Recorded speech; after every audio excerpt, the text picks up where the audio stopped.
Ette ikinä usko, mutta mä kävin brasilialaisen kanssa tässä eli nimekä treffeellä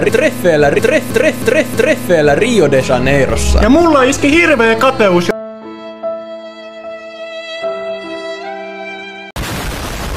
Joten mä päätin lähteä tämmösen komeen suomalaisen kanssa ulos. Treffien alku meni aika sulavasti, kun jäettiin pizzapalat, mut sitten meni aika tää rupes laittaa pizzan päälle. Mekin päätettiin jakaa ruokaa ja kauraa romanttisen musiikin tahdissa myös.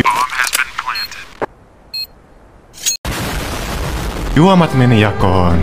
Pizzojen jälkeen me haluttiin jotain friisiä, joten me testattiin brasilialaista paikallisherkkua asaita. Ja syötettiin toisiamme, se on aika romanttisesti ja oli muuten hyvää. Mutta meillä oli vielä romanttisempaa, kun syötettiin toisiamme. Illan päätteeksi käytiin vielä juoksentelemassa tsekkaamassa Brasilian romanttisimmat aallamiset. Ja mekin mentiin juoksemaan rannalle ja oli niin kivaa. Oli niin kivaa.